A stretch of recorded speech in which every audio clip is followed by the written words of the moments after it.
आज की जो हमारी मीटिंग थी वो रिगार्डिंग माइग्रेंट इश्यूज़ थी।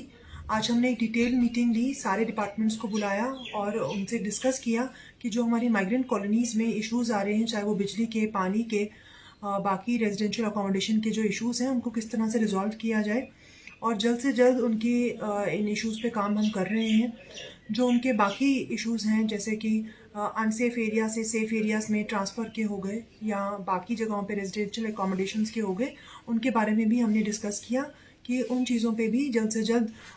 एक्शन लिया जाए और इसके साथ साथ एक ऐसा माहौल बनाया जाए जहाँ पर कम्युनल हार्मनी रहे और यहाँ की कम्युनिटीज़ जो हैं आपस में यकजहती के साथ रहें। इस पे भी हमने काफ़ी चर्चा की। हम 2-4 दिन से कॉन्स्टेंटली इन टच हैं हमारे माइग्रेंट ब्रदर्स और सिस्टर्स के साथ और रेगुलरली उनके साथ बातचीत हो रही है ताकि उनसे जानते रहें कि उनकी क्या दिक्कतें हैं, तकलीफ़ें क्या हैं और हमारी एडमिनिस्ट्रेशन उनको जिस लेवल पे भी उनको सपोर्ट कर सकती है वो सपोर्ट उनको मिल रहा है।